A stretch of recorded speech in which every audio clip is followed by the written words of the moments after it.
You are tuned into the A-Side on THAAfterparty.com.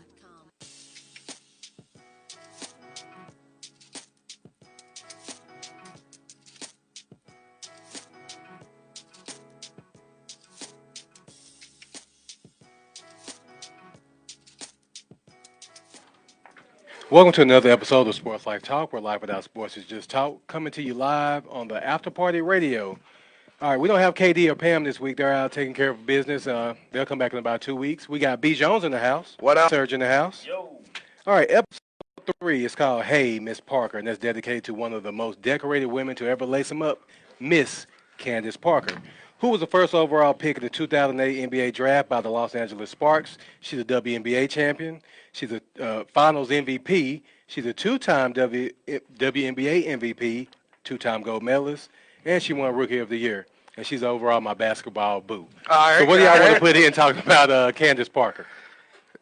I mean, what's there to say? I mean, what's there not to say? You just listed out all the accolades that she's gotten, but and now she's obviously been doing a lot of games covering the NBA as well, along with TNT. She also did NCAA March Madness with Barkley and Kenny Smith and stuff too. So.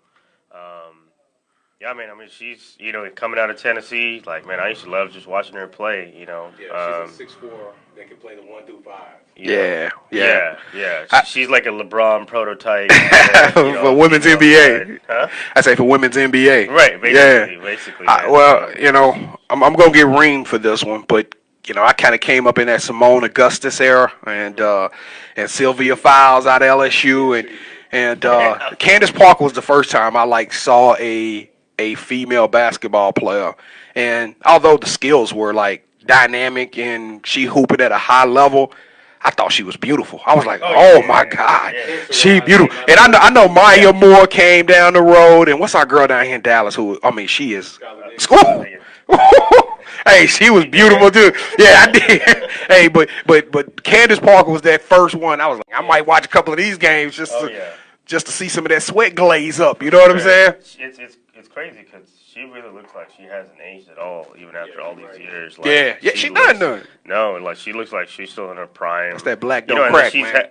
And she's had, I think she has one, maybe 2 kids. Because she used to be married to Sheldon Williams from Duke. Oh, okay. The dude used to play for Duke. But now I think they've been divorced for a couple of years now. Yeah. That sucks. Back on the market, fellas. No, I'm kidding. Not you know what, though? I do want to go on record, Sports Life Talk, and say that in pre-production, I said we should have did Allen Iverson answer, man. The real number 3. We might have to figure out a way to loop him in to another episode. Hey, what about my guy D Wade? Oh, but we talked about D Wade last week. But D Wade is a worthy 3 too. So what you got against Candace Parker though, man? I don't have nothing against her. We got to get the females some love too. Number 3? Dale Earnhardt. Yeah. Dale Earnhardt was number 3. Yeah. We got to give the females some love. Taking a shot at Candace Parker like that, though, man. That's how I feel. That's how Florida Gator fans are. Can you imagine if Cowboys fans are? I said I gave another person props, and he took that as disrespecting or demeaning another person. But sir, just lifted how many times has he done that? We're talking about one thing. Let me put 2 or 3 more in there. Man, it's about Candace Parker. 3 minutes. Hey, Miss Parker, it's about Miss Parker. Hey, she getting her shine. We just listed off a bevy of accolades that this woman has produced. Yeah, so why'd you have to throw somebody else in there? AI is the truth. He is the truth. I'm just trying to give the world an answer. You know what? I'm done. That wasn't a question. No, to give the answer. Exactly. Larry Hughes was the question. B. Jones being B. Jones, he had to make it about him. Yeah, see? Already thrown out yeet. All right, on a sad note, we lost John Singleton, one of the great directors of our time. So I want to ask you guys, what is your favorite movie that he produced or whatever? Man, I got to go back to Doughboy. And Boys in the Hood. Yeah, you can't go Boys wrong in with the that. Hood, man. Oh, it's an all-time classic. Yeah, that's an all-time classic, man. Remember, I don't think that'll ever leave my top 10. It's an awesome movie. So he did Higher Learning, and that's when he was dating Tyra Banks. Yep. Yeah. He did Four Brothers, if I'm not mistaken. Yep. I know he did Poetic Justice, Yep. as well as Black Snake Moan. Black Snake. Hustle and Flow. Was he Hustle and Flow, yes. He also did that. Hustle and Flow was dope, man. Super good. Yeah, it was. So, hey, rest in peace, man. Yeah. So let's move on. What did he pass from? Cardiac arrest? A stroke. Yeah, the stroke, yeah. Man. And they were saying, his family members were saying, hey, prayers to him and his family. Hey, to the men out there, make sure that we're getting tested. Check your blood pressure regularly because, you can be taken out of here in a heartbeat. Literally, man. That's definitely high key of the week right there. For sure. Yeah. All right, so let's talk about Castor Semenya. I hope that's her name. If it's not, I apologize. Blame B. Jones. He should check for me. All right, she lost her landmark legal case against the athletic governing body of the IWF, which is for track. They're saying that her testosterone is so high that that she has to take medication. If you remember during the Olympics, they were we talked about her a couple of times. Yeah, they were talking about her, and they thought that she was a male. I did too. Yeah, I mean she does look. She has like strong features, but from my understanding, she was born a female. Okay. So, do you think it's fair that she has to take medication just because of her testosterone level, even though she is a female? Man, this. Yeah, that's a tough one. Because you know, it's, at the end of the day, it's also always talking about putting something in your body, and I don't know. I mean, if it's something that obviously is not giving her a decisive advantage, it is, and it is. So at that point, it's like, where do you have to kind of draw the line somewhere in the sand, right? So ask her. Maybe it just wasn't. I would ask her. Okay, if you don't want to take the testosterone, would you be okay with other female athletes that compete against you taking testosterone to even it out? Right. And then she would be like, no, they're taking substances to make themselves bigger, faster, and stronger. Right. But you already have an imbalance in your body system because I don't know how the hermaphroditic world works out. I don't know how that sounds happens, like a personal problem. There are people who are born like that. It's probably lightning striking in order for that to happen, and that's unfair. But you are wanting to compete against other people now. And now she could compete against the guys if she want. Right. Yeah. Yeah, but if she's I get that too, and it's not fair. And we're all about You're equality. only a female by how you label yourself. When you're a hermaphrodite, you get I saw a special on this that they give the parents a choice of how they want to label you, and the parents say, hey, we want her to be a guy, or we want him to be a girl, or whatever. However the science works out on that, but and so that, to me, I just think it's one of those things. Like we talked about the girl that was real butch and was going through, and was it a transgender girl fighting other girls? Wrestling. Yeah. They were wrestling with the other girls. I mean, it come a point to where it's not it's too much of a competitive advantage. And she fast. She lightning fast. I saw her in the Olympics. I mean, when I tell you she was stretching out on them girls, it wasn't even a competition. Yeah. I mean, it wasn't even worth even the conversation. So basically, if she want to put this to rest, just take the meds and move on. That's what y'all trying to say? Basically, I mean, the IAAF, obviously, like, they have all these different, rules and regulations. So because she's not going to beat that governing body for track. No. You're not going to beat it. So it's either you comply or just don't run. Now, what's the science behind the testosterone would have to be my question, which I'm pretty sure this foundation has paid millions of dollars for tests. But I wonder how much can the pills reduce or the medicine reduce her testosterone? And I wonder how much would that impact her muscular density, her ability to produce muscle, things of that nature. The science of it all. Yeah, I wonder what the science of how much is this testosterone really making a difference. Because I may be stepping out of bounds by saying that, because if testosterone really doesn't make that much of a difference, then it may be unfair to the young lady. Right. But my opinion, knowing what testosterone does, knowing that in pro football guys take testosterone in order to get bigger, faster, stronger, my mind is already going down that avenue that this is almost equivalent to taking, growth hormone or something like that. Or she already has the growth hormone in her system.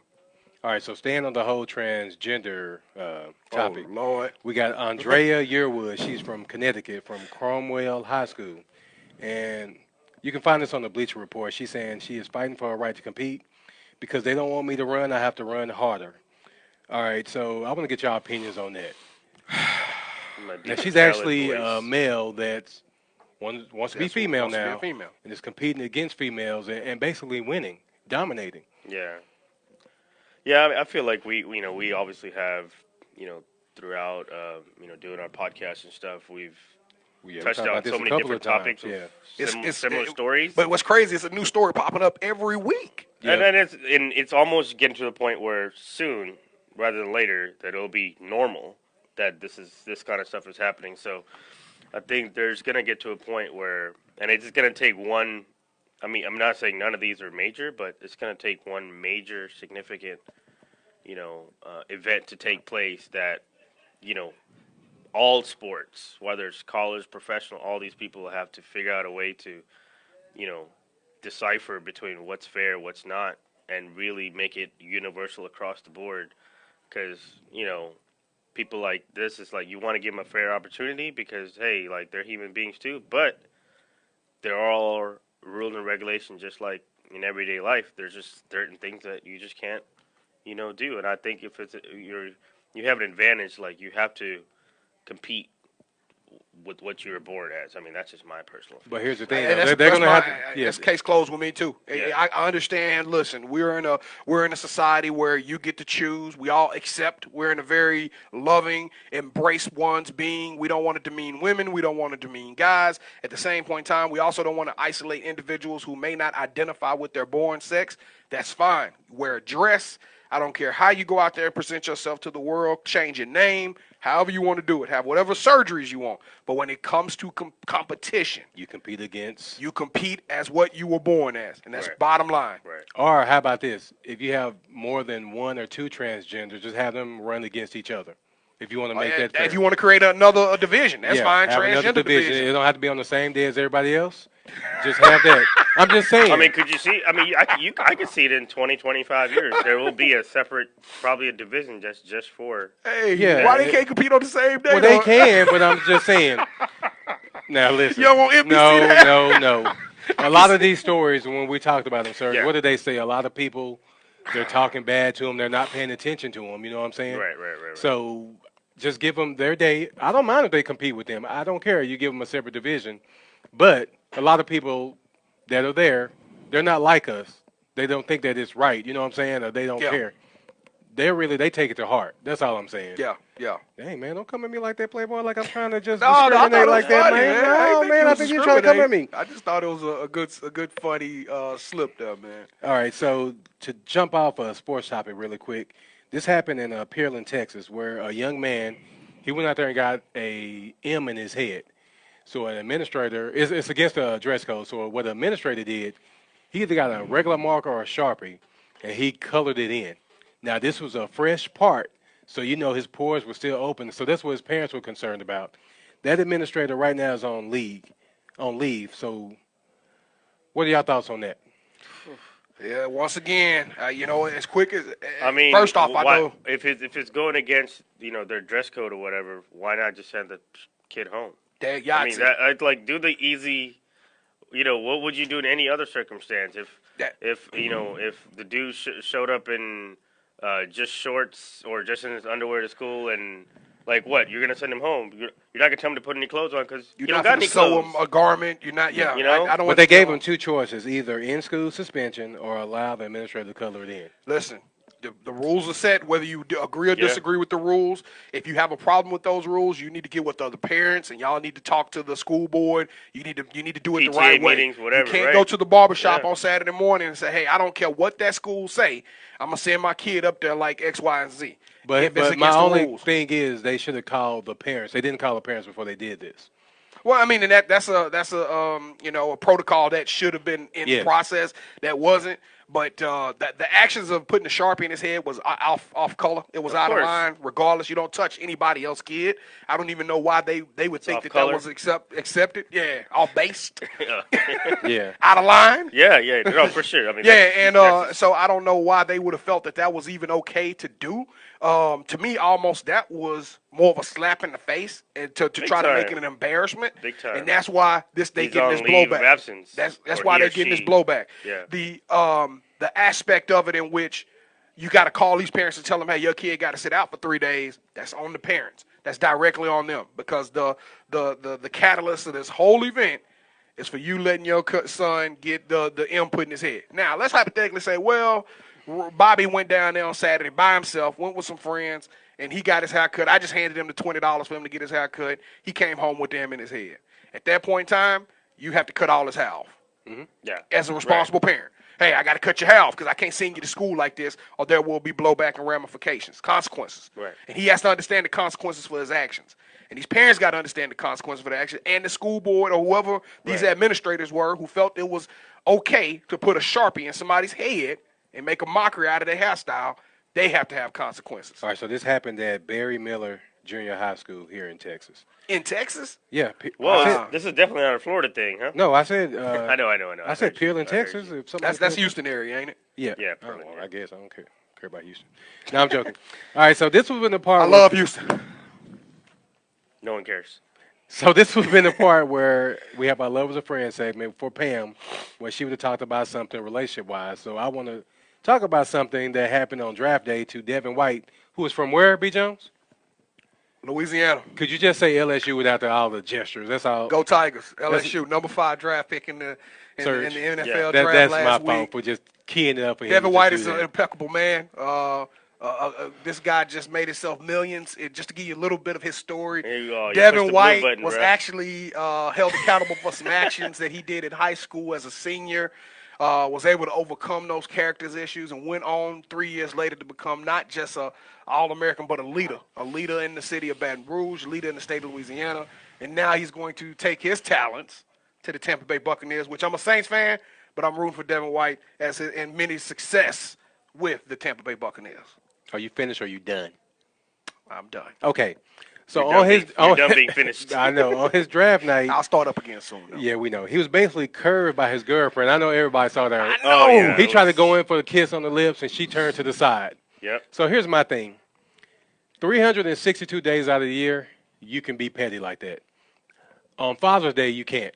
Yeah. On his birthday, you can't. Yeah. And on the biggest night for him during the draft, you can't do that. It's not about you. It ain't. If anything, you should be a little extra. You know what I'm saying? Put a little extra thing on Fake the it to make it if you have to. You know what I mean? So for her to do that on national TV on his day and make it more about her, the fact that we're talking about that, it's petty and selfish. I don't care what happened.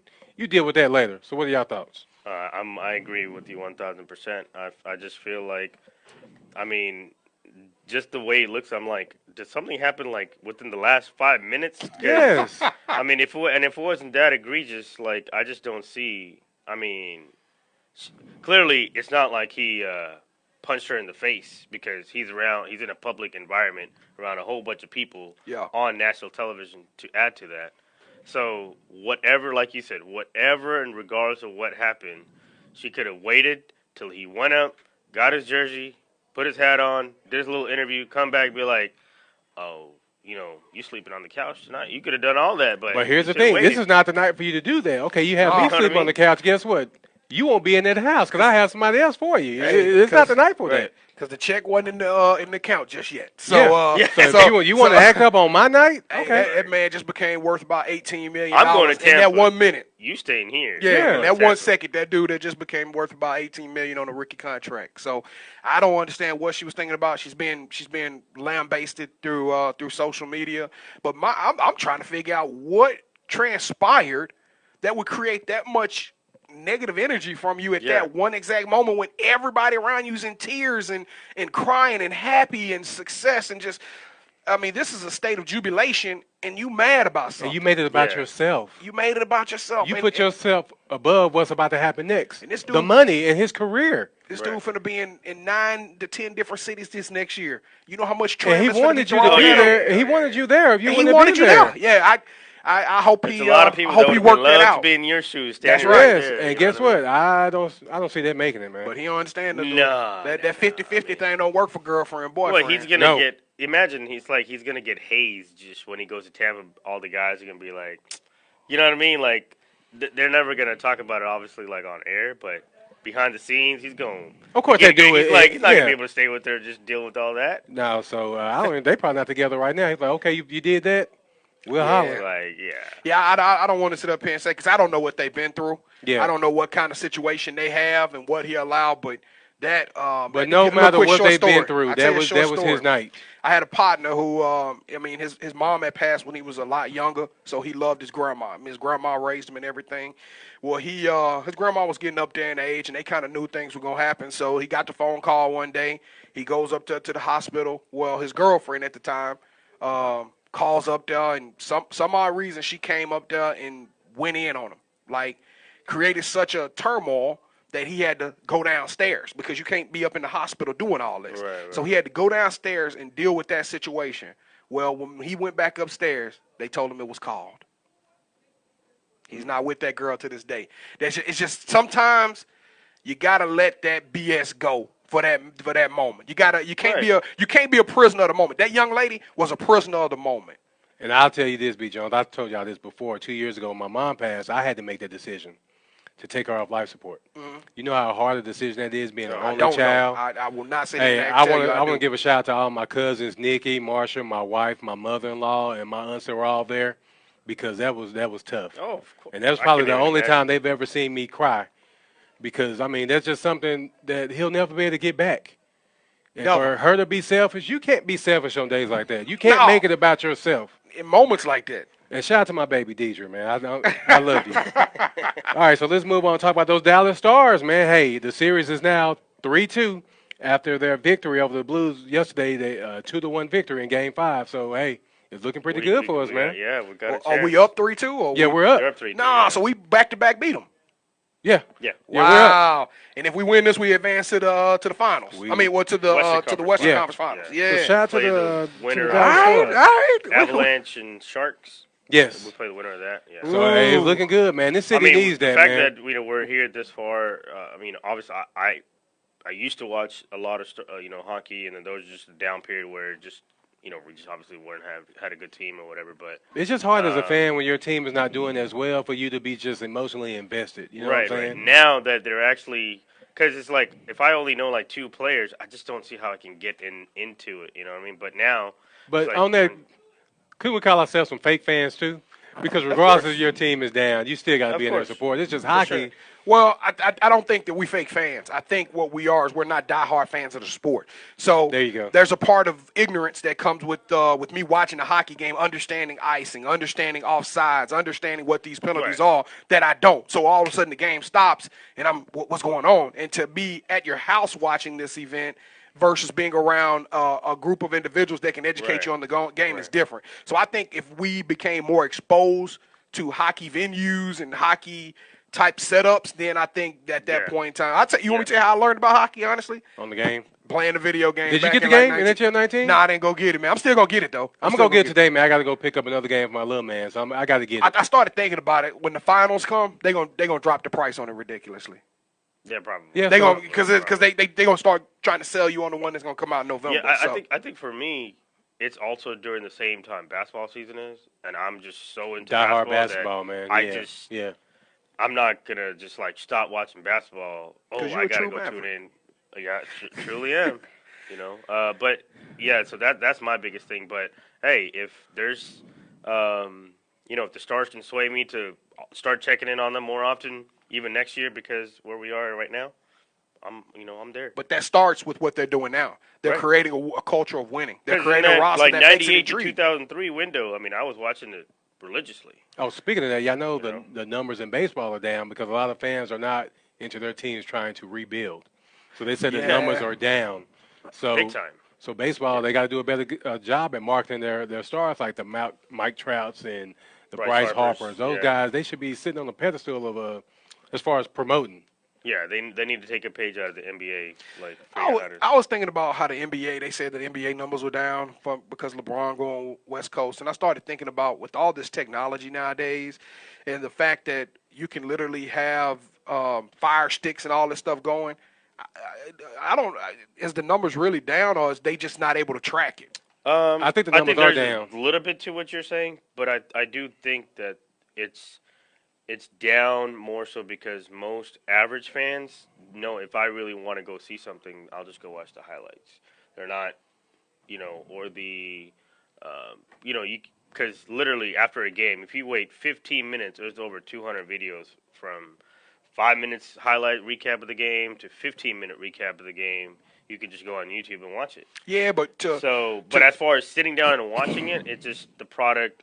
I feel like when some more competitive balance maybe comes back into the game, I think you'll see it. I think Zion coming in the league, it's kind of like another LeBron coming in the league. There's like more excitement. There's that build. He'll go to a team that's not already good, and then if all these free agents and stuff move, then the real fans are like, man, our team sucks. But now, hey, KD came here, Kawhi went there, or whatever it is. Then those average fans will start coming back to watching it. Well, yeah, once you get those big name players, that's going to naturally inject some excitement into the fan base. But I also think, like you were talking about waiting until the game ends, you can see it.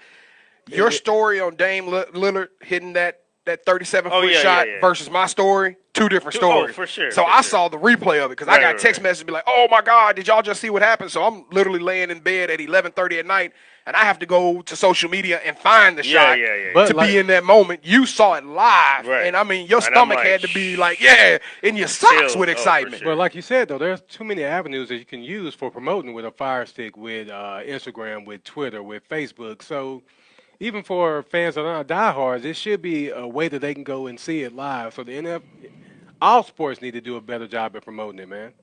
Well, I think NHL needs to do a better job of educating. Yeah, I think hockey, but you got to think of how hockey's composed. You look at NBA, a kid that can put on a pair of $15 sneaks and go out and come out, and you don't even have to have a ball. You can just go to a park where they playing. You can get in and play basketball. Hockey, you can't even go out on the ice without skates, pucks. I mean, the amount of equipment, and then you got to think about, like in the North, it's probably a lot more availability and opportunity. Down here in the South. That's why you see most of the hockey players are from Canada, Russia, Europe. I mean, it's like, we have Americans, but it's like, unless the parents are diehard hockey fans, they're not going to even put you into, start, skating when you're a kid and putting you in hockey. They're the same avenues are not there. I don't know any high school team that has a hockey team. Not down here. No. So it's like the opportunity is not there because you're always exposed to. I mean, they'll have wrestling in a high school before they have hockey. Absolutely. Basketball, football, it's pretty standard, obviously. But if the NHL wants to grow, they can. They can build a rink here in Dallas. You don't think tell me it's not kids that want to play? Because we do have kids that are playing, that want to play, but they have to travel far. Right. And that's just an inconvenience to the parents and to the kid. Yeah, but if you're also doing it during basketball season, more than likely, then it's like, how do you figure out the schedule? I mean, there's just so many different components that I think would have to be figured out. But I do think there's even in like a AAU version of hockey. Like, why is there at least not that? Even if it's not done in school, you could at least, there's still got to be another avenue. But maybe that's something for down the road that, somebody's going to create a great idea, kind of like Ice Cube did the Big Three. Somebody will start something, and maybe they'll. I was going to talk to you about that Big Three draft. Big Three coming up. Like who got drafted? I got it on my phone, man. But let's look that up, man. Hey, let's move on. We can talk about that on the next show. All right. We'll talk about that on the next show. I heard Catino Mobley on the radio yesterday. I know Jason Terry's in the league now, too. Yeah. I know he's a captain on one of the teams, Gilbert Arenas. So, yeah, I got the list. That's a big name. I'll forward it to you, and we'll talk about it next time we're on. Let's do it. All right, let's talk about what's going on in Arizona. How DeAndre Ayton was getting that bread before he came to the league. He was getting that money before he came. How many months was he on campus? I'm assuming That's the thing I was thinking. Yeah, the start of the season. Well, the start of the year. Start of fall. It had to be August. So he probably on campus August. He's probably there from July, or could they start like practicing basketball? So he was getting paid $10,000 a month the whole time that he was there. Brother was six figures. So he was already getting it. So what should be? That's 10,000 that we know of, yeah, right. And that's 10,000 untaxed too. Yes, because it was cash. It had to be cash. It had to be cash. So what should crazy. What should happen to Sean Miller?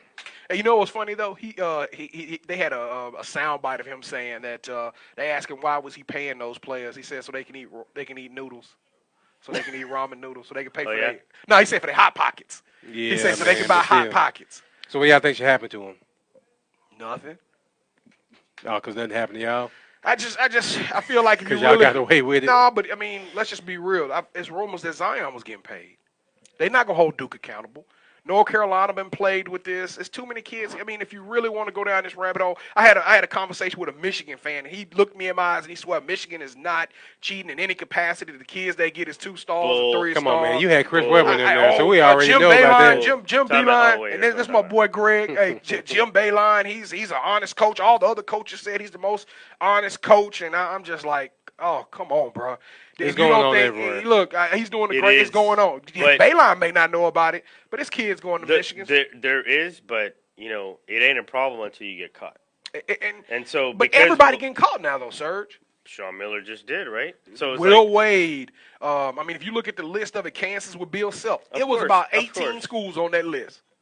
I mean, but unfortunately, we have to deal with what's actually presented in front of us, right? So there was all this stuff that was going on last year, and then it went away, and then now all of a sudden there's recordings, and it actually came out that he actually is admitting that he was paying this amount of money.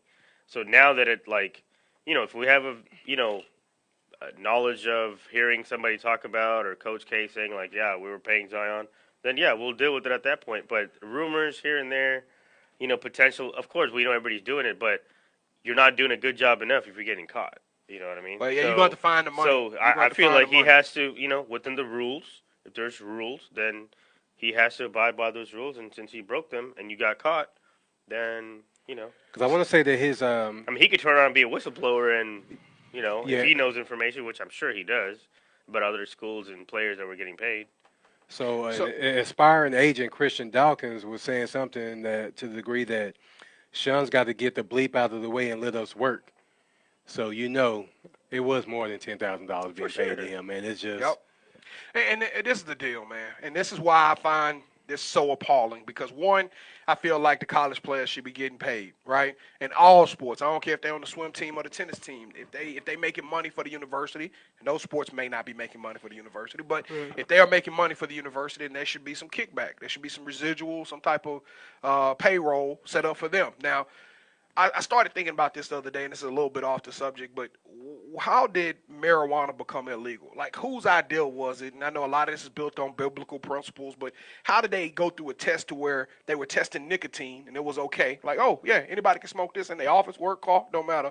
And marijuana, they can smoke. You get what I'm saying? Yeah. So I was listening to this person on a podcast talk, and they were talking about that there are some racial ramifications that it's actually, y'all going to look at it on Netflix, too.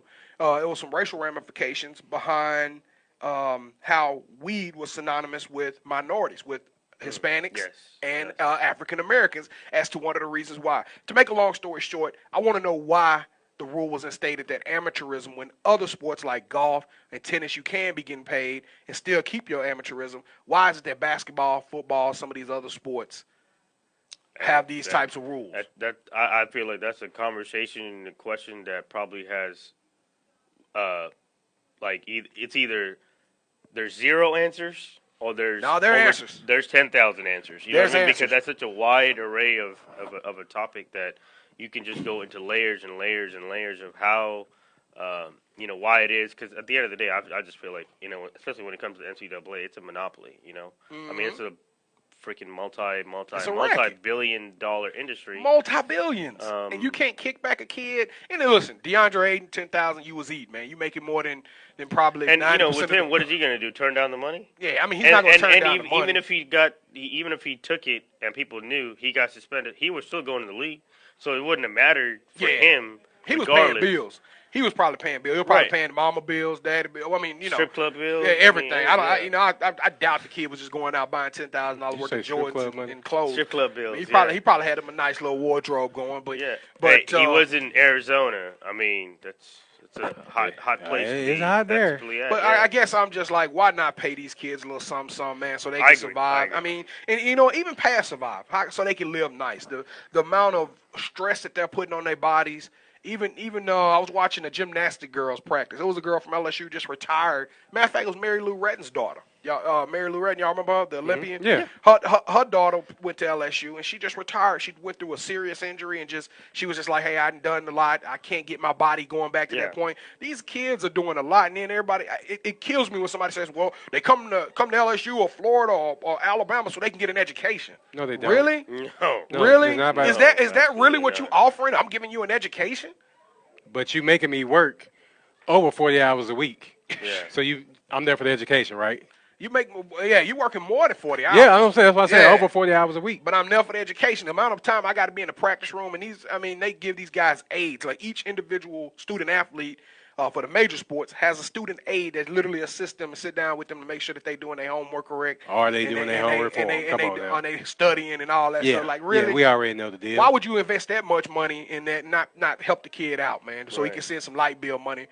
Like Larry Terrell, you remember that? A lot of that was just so his mama could pay their bills, keep their lights on. It's going to get to the point where instead of a scholarship, whatever the amount of the scholarship, just kick it to the parents so they can pay bills, and then the kid can just play for free or whatever. Yep. It's going to have to end up happening like that, man. Because I'll pay that 1 year tuition. Yeah, that's exactly. Out of that money.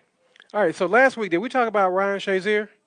No, we didn't. No, we didn't. We did not. All right, so I want to give a shout out to the Pittsburgh Steelers We all know that he's on injured reserve because from the hit he took where he was paralyzed. Well, Yeah. the hit he delivered, he's paralyzed. So what the Pittsburgh Steelers did, they're still paying him a salary to go towards his comeback to make it to the NFL. So I want to give a shout out to them. Y'all got anything to add to that? You know what? I'm on the fence with this. I used to think like you. I used to be real big on that. Man, this is amazing that Pittsburgh is showing us that they're not gonna give up on these kids and these still young men. People got to understand that just because you're in the NFL, a lot of these people are 22, 23.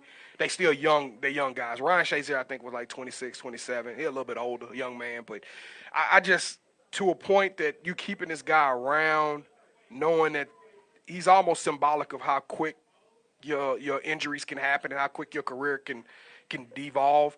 I don't know if I want that as a symbol around my team all the time. Right. Does that make sense from the mental, psychological aspect? I want you to go out there and do what you do at the highest level. I want you to play with a reckless abandonment. I want you to tackle right. I want you to have form, but I don't want you to be scared and timid to make contact because this is a physical sport. This is a gladiator sport. Ryan Shazier is, to me, the poster boy as to why parents right now would keep their kids out of football. I'm one of them. Good points, man. When I look at him and Mackenzie Milton and Alex Smith, I mean, these are some of the most gruesome injuries we've seen in the past 3 to 4 years, and I just don't know if I want my kid to go through that. Yeah. And for him to, like I say, they had him last year in Dallas. He walked out there with his thing, and I'm like, man, this dude don't look good at all. Why should he do all that extra stuff though, man? Come on, man, that wasn't called for. I'm not gonna laugh. I'm just saying, but that's what he was hitching and rickety, and I was just like, this dude is never gonna play football again. Now I may be, somebody gonna say, well, how you gonna tell him what he able to do? And I'm just giving a guesstimation. Right, it's just right, my right. opinion. But that show video of him now, to he did the little jump onto the box, or whatever. He's able to do that. So he's looking better. Yeah, he's looking Oh, better. no, The one thing they said is he got his nerves. So he didn't have major nerve damage, and that's the key to most people not being able. You see them guys who they did. I mean, he's going to be able to live a pretty close to normal life. But going his forward, thing is he wants to come back and play football again. I'm like, no. So he's probably another 2 years away from even getting to that point. Well, you know what? Kudos. I'm with you. Kudos for the Steelers for not giving up on him. I kind of wish they would do it maybe a little bit behind closed doors because I don't know if I want my players seeing that and Yeah, reliving just having that. the back of their mind that, hey, in they the could back be of me. my, I could be Ryan Shazier. Yeah. Yeah, but if you play football, a lot of those Yeah, I guys, they think already those know. guys sign up They're a for player that. away from that. I don't think Those that's in guys their sign up for minds. that, man. Yeah, I don't think it's in their minds though. But I get what you're saying. That's a good point to add, man. So I get what you're saying. No, but a lot of these people think they above resolve, man. I think they think they above the law. A lot of these cats don't think that their career could come tumbling out. You can see it in the decisions they make. You can see it in the Tyreek Hills of to continuously create a behavior or a pattern of behavior that's because they think that their skill set outweighs they whatever think that they we love them. Yeah, They think they're above the law and everything, man. So I don't think they go out there at all and think, oh, I'm just an injury away. Nah. All right, so let's move on and talk about Tom Brady. He's the 18th highest paid quarterback in the league, and the reason he's able to do that is because of what? His wife, the money that she makes. She's worth over $400 million, and I don't know if y'all saw the clips from Jimmy Kimmel. Yeah. He's like, yeah, I'm able to do that because, my wife makes a lot. money. So my question to you two guys is, would you have a problem being in your house where your wife was the one that's bringing home all the money? Well, more money than you. No, I wouldn't. You wouldn't? No, I wouldn't. I mean, as long as she's not Throwing it in your throwing face. it in his face. Do you remember the Bobby Brown story? Did Yeah. anybody watch Bobby Brown? Whitney Houston was supposedly throwing it in his face. It's my money. We living out for this. My money, this house. I'm like, hey, Rest in I'm peace, Whitney. Yeah, rest Greatest in peace. singer of all time. Hey, easy. She has the best voice. We need to bring it up on the show one day too. Yeah, but I mean, to the point to where if that's all I'm getting, I got to come and ask. Baby, can I go out and do this? Can I go out and do that? That's when I couldn't have it. But hey, but if we you're a on team. that level, would it be okay? If you're Tom Brady and I'm Tom. Yeah, because in the grand scheme of things, if you were to go ask, let's just say 100 people who Tom Brady is, I'm pretty sure 98 people would say I know who Tom Brady I know he is, but do they know if you who ask them who Giselle? Giselle is, you probably get 60 to 70 people would know who Giselle Not is. even.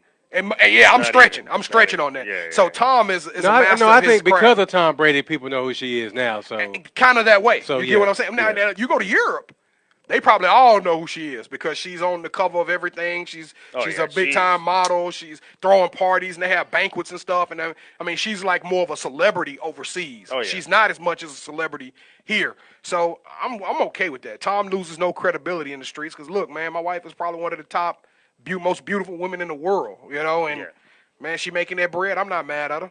But here's my thing. And I'm the GOAT in my sport. So I'm the GOAT. Even if I'm not making the money, I'm always going to be regarded as the GOAT. So. But let's just be real. He could be making money if he wanted. Yeah, he just says, hey, in order for me to make the Patriots a better team, because he's actually the only person that's got common sense, in my opinion. Yeah. Now you're seeing more quarterbacks are starting to take little pay cuts. But if your quarterback is demanding 25 to 30 million just so they can say that they the man in the locker room, you're going to lose. You're going to lose because you can't put other good athletes around him. And I'll say this. My wife is a nurse. I'm a teacher. Yeah. So just think about the salaries right there. Nothing else you need to be said. Exactly. So, and I'm the same way too. In my household, that's not an issue. Now, of course, I'm striving towards being into the opposite, a way where I'm obviously the one that's, the Giselle in the family, I guess you could say. But it's it's not an issue, man. But as long as it's, they're not throwing it in your face and it never becomes an issue, and you have that understanding and that respect for each other, you can make it work. And shoot, clearly they do. And I guess when you got money like that, nothing like that should ever be a problem. No, it should all be about happiness. And that's right. As long as they know, we all know that the man's supposed to be the head of the household. Of course. And, we have a lot of women that will submit to that. You know what I'm saying? And she's 100% always supportive of him as far as his playing and exactly. stuff. She be going at dudes for dropping passes and. Yeah, you the reason why my baby didn't get that. Who was it that dropped the Wes Welker? Yeah, that one that hit him right in the hands. Even though it was a difficult pass. It was a bad throw. If you put one hand on it, you're supposed to catch it. But if you can get two, it's a catch you're supposed to make. Yeah, see, I didn't know how big she was until at the beginning of the Olympics. I don't know if y'all saw the last Olympics. It was in her hometown. And, I mean, she literally, they had probably about a 3-minute of her walking in this big old stadium, in the Olympic Stadium where they do track and field. She walks all the way out to the middle, does a little model pose, stands around, and walks to the other one. I mean, the crowd went crazy. Let me ask y'all this. Them her people. Do y'all really think she's all that?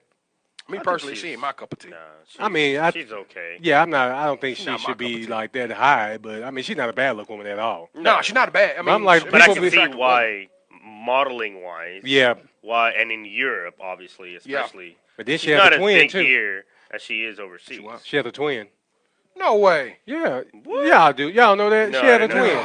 She's a twin. I don't think they're identical, but she does have a twin. Oh, wow. Bless the twin heart. So I'm like, shoot, if I can't get her, let me go and holler at that sister. You know what I'm saying? You just said they ain't identical, though.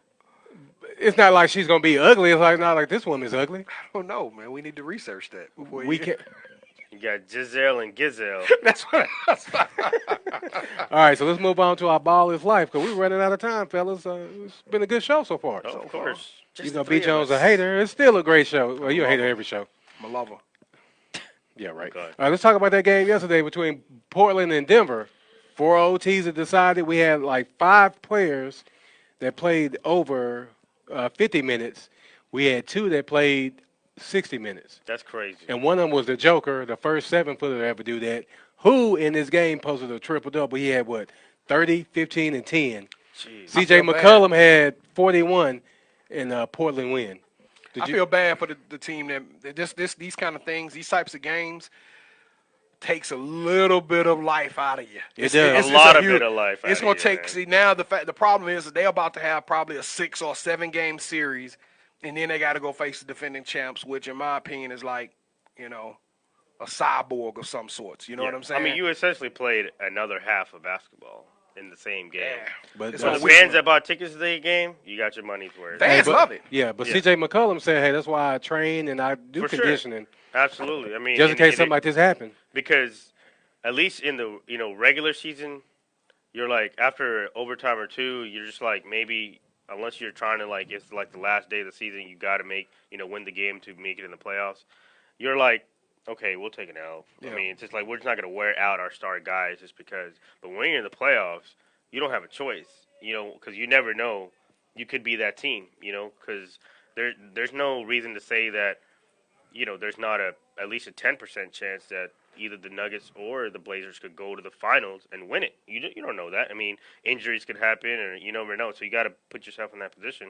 So working out and being prepared to, play all 48 minutes or more, I think that's part of conditioning. And, you got to give it up to those guys to being able to be still at peak level performing, not knowing when you started the game that we're going to be playing 4 overtime. Right. Because I don't think anybody ever thinks they're going past regulation. Yeah, but the thing that you said earlier about the fans, we We need more fans to embrace the NBA. Because we have really great players right now. The Dame Lillards, the CJs, the so many Jokers. stars. We have Even so if they're many not stars. superstars. Even though LeBron is not in the playoffs and they Oh, said the yeah. ratings gone down, I don't see how. If you're a true fan of the game, these are the type of games you want to see. These are the type of players you want to see. We have the best of the best playing right now. Right. And just You know think of- why, man? And I'm just going to come out and say, I think it's anticlimactic. I think at the end of the day, we have these games. And last year, we didn't have these types of games. Last year, if you got down by 15, 16, You already knew it was teams over. would let off and say, hey, we'll come back and try to we'll Yeah, get we'll make them some we'll get them in the adjustments. next game.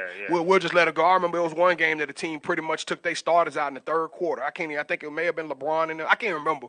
But that's the mentality of the NBA last year. Now, it's very rare we getting these 37-foot shots that drop and 4 overtimes, and it's funny that it's all surrounded by Portland. They creating this energy and creating this buzz in one of the smaller NBA markets out there. So I get what you're saying, the fans, but if we have teams like the Warriors, it's going to be the average fan that's just not going to stay up till 12 o'clock to watch. But let me Denver ask you this, Nuggets too. You don't think that Portland and Denver, the way that they're made up now, they can't give the Warriors at least a 6-game series? No. You don't think Dame Lillard No. could? I think the way the NBA is set up, where it's become an analytics game. The percentages of shooting 3-pointers are higher. It's either 3-pointer box, not an intermediate game. And I give the Warriors credit; they got an intermediate game. But at the end of the day, you got 2 of the most elite 3-point shooters, or shooters period, in the game that has ever played it on one team. The floor is spread out a little bit more. Now you got more ISO. It's going to be difficult for a team to guard those guys. The only thing that prevents the Warriors from winning the title, and I think we kind of talked about this in pre-production, injury. and I was asking y'all about boom or bust, it's really injury. That's it. Unless somebody gets hurt, there's no way that this Warrior team should lose. Yeah. So And I'm still trying to get in my head, like, can Toronto put it together? Can Milwaukee put it together? I didn't include Philly. Boston, but I was thinking maybe a little bit of Philly. I'm just like, this opportunity against Houston, and Houston ain't really ready. We seeing Houston ain't ready. Oh, so speaking we'll of really see Houston, tonight, but you said something that the Houston Rockets, their style of play right now is bad for basketball. It's bad for basketball. It makes me want to puke. And I went on a tangent. I'm a little bit more calmer now. But Can't tell, but go ahead. But the Houston is making the game something despicable. It's making an average fan that want to go on there and see some good basketball, to see some great plays. They making it detestable, honestly, at the way they kicking their legs out, flailing, flopping. We've gotten a culture now. I mean, you'll literally see a guy mug a guy going to the hole, And then they'll do they this. look at the ref. Oh, what are you doing? What But that's are you not doing? just Crying. Houston. That's And just I mean, everybody in the it's league. not, it's not just Houston. It's everybody. And now in the that's league. trickled down to college, to high school, and to middle school. How entitled is Houston, though? Let me tell you when I knew Houston was going to lose the series. And I was mad who did I say last week? Did I say Houston or did I say Warriors? I think you said Warriors. You Well, I'm said glad Warriors. I said Warriors. But if I would have said Houston, I would have been mad because the after game one, with a well-fought, they didn't really get blowed out. They lost by 4. They lost by 4. Some calls didn't go their way. Your team drops an analytics report that shows from last year, the reason why we lost and 18 points, 18 missed calls, or whatever it was that they brought out, you literally just gave all of your players an excuse as to why they are losing. yeah. You literally just gave them, the ref's against you. Because the team that you're playing and the team that you're pretty much constructed outside of not having Ariza, it's the same team. So there's really not a difference from last year to this year. It just the calendar just changed, right? And you're not in the Western Conference Finals. You're in the second round. That's the only difference because James Harden, CP3, they're there. KD, Steph, Clay, they're there. The main guys are there. And it's like they didn't – it's like you waited till after game one to put out that report, but it's a report that you've been working on this whole time. And you were just waiting for the right just saving for a rainy day, and this is the perfect time to bring it out. And so out. it's like they're pretty much like kind of what, I guess – psych themselves out before going into game 2 because there's like you're already behind the 8 ball like Scott Foster's reffing, he doesn't like us, he has a vendetta against, we're 0-8 when he refs. Well, I mean there's probably other teams that also when he refs they're 4-20, but that don't mean that you don't give yourself a chance to possibly win. But when you go into the game thinking like we're not going to get any calls today, so That's we're my just point. showing up. We're just showing up. We're just going to go through the motion, but then we're like, oh, we're actually staying in the game. James Harden gets hurt. He comes back. We're still in the game. It's like, and there was no controversy in that game. There was no calls. It was a fair game, and you lost fair and square. But if you would have handled your business the right way in Game 1 and not complained, then I think they would have been in a better position, and it should have been 1-1. But we'll see tonight, Game 3. Obviously, if they lose, it's a sweep. But here's another thing, though. They can blame themselves for not bringing back Ariza or Mabute. And even and pay CP3 $40 million. And from 2 seasons ago, why would you let Pat Beverly go? That dude's a dog. You keep those 3 on that team with Harden and Chris Paul and P.J. Tucker, that's a team that can take them down. It sounds great in our box in the studio, but let's just be real, Pat Beverly was part of the Chris Paul trade. Yeah, I know, but I'm saying if you keep a guy like that, of course, dog. There's no. Well, they had Lou Williams too. Bro, it don't matter. There's no possible way that any of the other 29 teams should be able to put something together to beat the Warriors in the game of 7, in a series of 7. I mean, Houston had the perfect opportunity last year until that Chris was the Paul only got opportunity. Hurt. That's the only way. I think out of the Western Conference teams, I think Portland can maybe make it at 6 I think they can make it to 6. I don't think Denver has. They're too inexperienced, and I don't know, man, because the Joker, who's going to stop him? Put Draymond on him. No, I think the way he plays he'll get defense on some of those bigger guys, he just knows how to play. And their defense is, strictly, put together with, KD's a lot better defensive player. You're gonna be able to have Klay Thompson probably on Jamal Murray, and so I just don't think your offense is gonna flow as freely. And then on the flip side, it's like, well, who's gonna guard the Joker? Well, who's guarding KD? That's true. So it's like, KD, who's harder to guard? Probably KD. You know what I mean? So, but it's just cheating with them, man. You can't even double team KD because they got Steph and Klay Thompson. And that's my biggest issue when people are. I know everybody's a prisoner in the moment. I mean, that's the day and age we live in society in general, not just sports, everything, right? We live in a prisoner of the moment. We touched on that earlier. We're always about like, oh, what happened now? And the fact that LeBron's not playing, and obviously they're playing well as they should because you have the team. I think everybody's getting caught up like, oh, KD's probably the best player in the league. I'm not saying he's not. I think you do have to give him that right just because LeBron's not playing.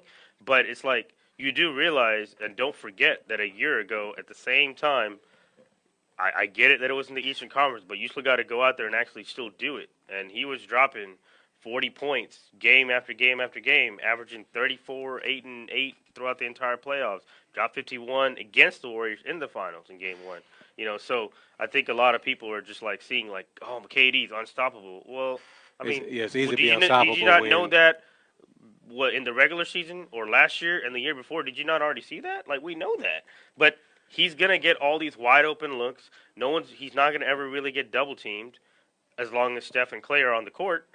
So, yeah, his game is a lot easier. You can play more freely, run, post up at the elbow. No one's going to come cheat off of Steph because you can have Steph on that one, on the strong side, but Klay on the weak side. Yep. And it's just, it's X's and O's is like, and a lot of, obviously, I know average fans don't really pay attention to those. Yeah, but see, KD, the highlights. he's a guy that I don't think he deals with pressure well. That's why he went to Golden State. I don't think he does either.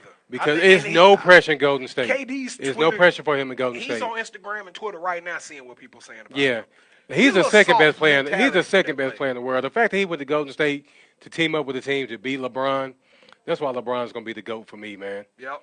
I had the same discussion with my cousins. I said at the end of the day, right now, we say MJ, Kobe, LeBron, and it's tough to even put Kobe in the conversation, right? Right.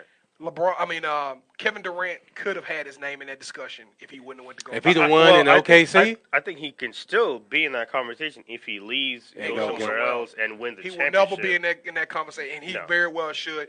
Like you said in pre-production, he literally is the best basketball player in the game right now.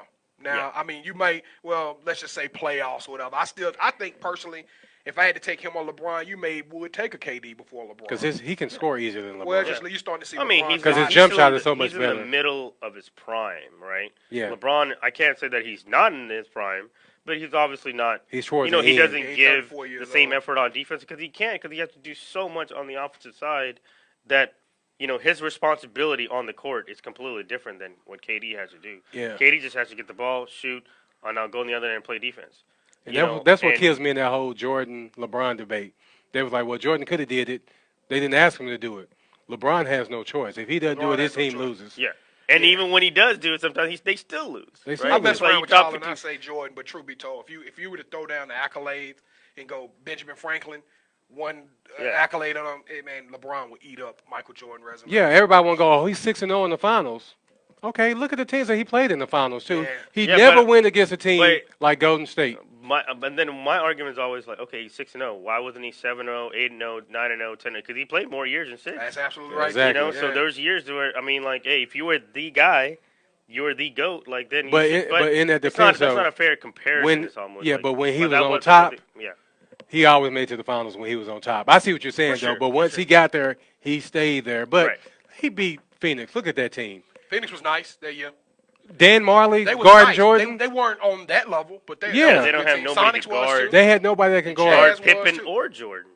Yeah, I mean, don't the have- Jazz, I mean, come on. They were a good team. They went 6, but who in their right mind thought either year that Utah was going to beat them? Yeah.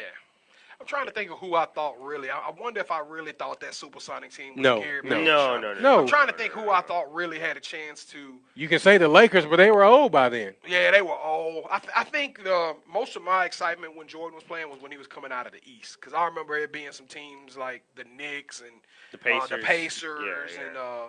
I thought that those teams No, had that a was better tougher chance. Orlando than and they being had in the Shaq finals, and stuff, for but- sure. But they were never a team in the West that I thought, hey, they could beat these Bulls.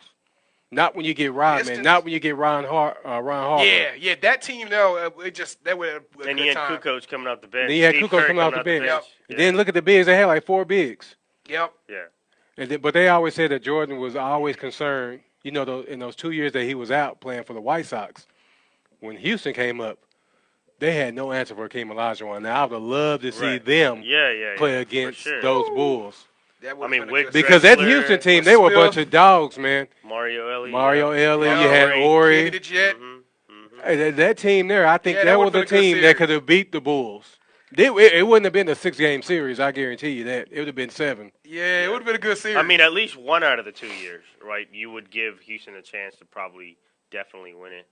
But, hey, there's a lot of ifs in baller's life and basketball for sure. So you're saying right now, B. Jones, that if it came down to picking Jordan or LeBron, you going with LeBron? Me personally, just because I watched, I was more in love. I found a euphoria of what Jordan was doing at the time and how he literally changed the way we even do fashion in basketball. I personally would pick Jordan just as my guy, but if I were to do an analytics, and really, y'all know me, I like to look at the numbers behind the numbers and create a whole story, then I would have to go with LeBron. So you're saying that you would take Kobe over LeBron too then, right? Because it's basically the same player. Nah, What's the I'd difference take between LeBron over Kobe. what Jordan did and what Kobe did? The difference between what Jordan did and what Kobe did? Yeah, what's the I difference? think the difference is that Jordan was that man. Because me personally, I feel like Kobe's first 2 or 3, 3, Shaq. I thought Shaq was the man. I thought that No, Shaq, there's no thought. yeah, Shaq that's was what I'm the saying. man. I think Beast. what Kobe did when he had Gasol and Odom, that team, that was Kobe's team, and he was Right. balling. But I also But think they also had Bonham too. They had also 2 feel 7-footers. yeah, and I also feel like the competition at that time was. I think he kind of caught the NBA Yeah. in a low Very, time very. with competition until the big 3 came up in Boston. Celtics. Yeah. And no, I'm not talking about. I'm talking about when the Celtics got KG Ray and Ray Allen. That kind of gave the That- Lakers some competition right. and created a storyline. But before that, I just felt like Kobe had caught it at the right time. So Kobe, to me, I think his name deserves to be in that GOAT conversation. But if anybody can justify him being 1 or 2, I would have to. Yeah. I would probably go tooth and nail and say, man, there's nothing you can tell me that Kobe's gonna forever be 3. Let's just put it that way. Kevin Durant should have been 3. Steph should surpass them all and get to 3. Might even. No, I don't think so. I don't see Steph being a top 3 Man, player. if he win another one with this one, and then KD leaves and they mess around and win another one, it's gonna. I be still tough, wouldn't man. put him above KD as far as a skill set. I still wouldn't. Accomplishments, yes. I'm just talking about overall skill set, I mean, the effect on the game. I guess that's 2 different conversations. Yeah, when it I talk is. about the It GOAT, is 2 different yeah, conversations. when I talk about the GOAT, You I'm have talking to take, about if you just take rings out of it and all that, and Yeah. strictly basketball player, I mean, you'd be dumb not to pick LeBron as the best player. Absolutely. But Freak. if you add rings and stuff like that, you have to start putting in Jordan, Kareem, Kobe, Steph. I mean, you do have to give that consideration, especially if like you said, KD leaves and somehow Golden State still wins.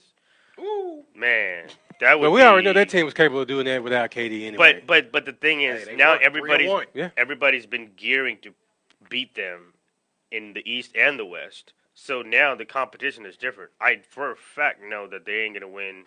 They won't even win probably 60 games if KD is not there. Yeah, because this Houston Like, team was built to beat them without KD. But and in the West, look at and that like Portland team could probably beat them without. OKC, Denver. I mean, you got a lot of talented teams just in the West, and then in the East, you got the Power Four: Boston, Philly, Toronto, and Milwaukee. Like all of those teams right there. If KD were to leave, they all could believe that they could truly, if we could face the Warriors, we could beat them in a 7-game series. Hey, what's the big man that Portland's missing right now? Nurkic. Now, if he's there, you mean to tell me that they can't give Golden State a run for it? Even without him, I still think they can. Because look how Enes Kanter is playing. Yeah, we coming up. We bumping up against the hour. So all right, so go ahead and give us a yeet of the week, man. Oh man, yeet of the week goes out to all the kids getting ready for summertime. I know we like to keep it sports wise, but there's also accomplishments and things out there that young men can do and women can do that catches our eyes, and we appreciate it. This week in the city of Oakland, home of the Warriors. Yeah, the Bay. The Bay. There's a fifth grader being held as a role model as schools officials on Tuesday celebrated what they call an amazing accomplishment. Carlin Samuels was honored at his school, Allendale Elementary in East Oakland, for his achievement of perfect attendance. And that streak was not just for this school year, but every single school that this young man had been enrolled, including kindergarten. So in total, it combined 6 years for 1,080 days with perfect attendance. The school decided to come together. They had a give back event.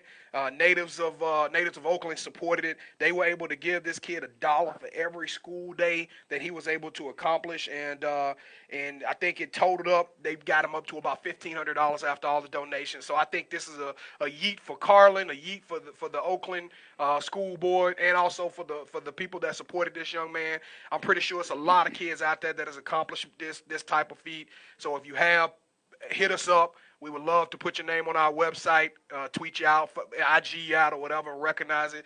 But Carlin Samuels, congratulations, young man. You showed tenaciousness, and you deserve a yeet. Hey, good show, fellas. Thank All right, so thank you for listening to another episode of Sports Life Talk, where life without sports is just talk. Follow and like us on Facebook, Twitter, and Instagram. We hope that you will join us next week, and please tell a friend to check us out. Come check us out, man. Hit us up. Interact with us while we live, too. We see you. I got the comments. Yeet. Peace.